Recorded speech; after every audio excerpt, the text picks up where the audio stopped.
यानंतर आपण पुढली एक मोठी बातमी बघूया। शरद पवार आणि उपमुख्यमंत्री अजित पवार आज पुन्हा एका कार्यक्रमात एकत्र येतील, एकाच व्यासपीठावरती।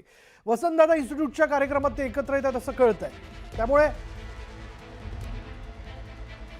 आज पुन्हा एकदा वसंतदादा शुगर इन्स्टिट्यूटच्या कार्यक्रमात ते एकत्र आलेले आहेत आणि त्याचीच ही दृश्य आपण बघतोय।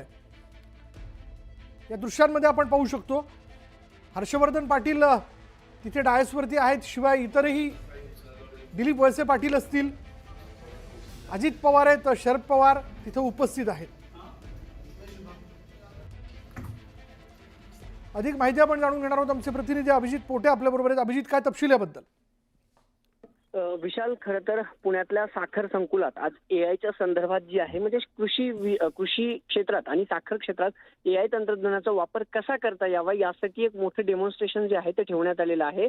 आणि याच बैठकीसाठी, म्हणजे या VSIच्या बैठकीसाठी आता शरद पवार आणि राज्याचे उपमुख्यमंत्री आणि पुण्याचे पालकमंत्री अजित पवार हे दाखल झालेले आहेत। गेल्या अनेक दिवसांपासून ही 5वी ते 6वी वेळ आहे ज्या एका बैठकीसाठी, एका कार्यक्रमासाठी अजित पवार आणि शरद पवार एकत्र येतात, अशी 6वी वेळ आहे। याआधी बरोबर VSI मध्येच जी शेवट एक कार्यक्रम पार पडला होता, एक बैठक पार पडली होती, तिथे देखील हे दोन नेते एकत्रित दिसले। गेल्या अनेक दिवसांपासून राष्ट्रवादी एकत्रित येण्याची चर्चा सुरू आहे आणि त्यात होत असणाऱ्या शरद पवार आणि अजित पवारांच्या या भेटी, या बैठका आणि एकत्रित होत असणारे कार्यक्रम, यामुळे सगळ्या राज्याचं लक्ष जे आहे ते वेधलेलं पाहायला मिळते। कारण आज पुन्हा एकदा हे दोन्ही नेते एकत्रित आलेत, बैठकीला सुरुवात झाली आहे। या बैठकीमध्ये अजित पवार, शरद पवार तर आहेतच, पण दिलीप वळसे पाटील आहेत, हर्षवर्धन पाटील आहेत, बाळासाहेब थोरात जे काँग्रेसचे ज्येष्ठ नेते आहेत ते देखील या बैठकीसाठी उपस्थित आहेत।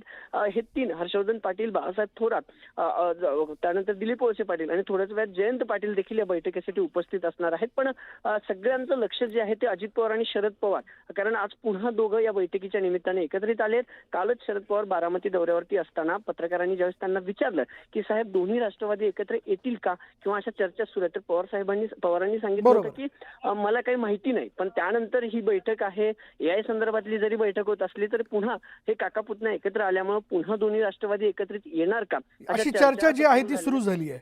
धन्यवाद अभिजित या सगळ्या तपशिलाबद्दल।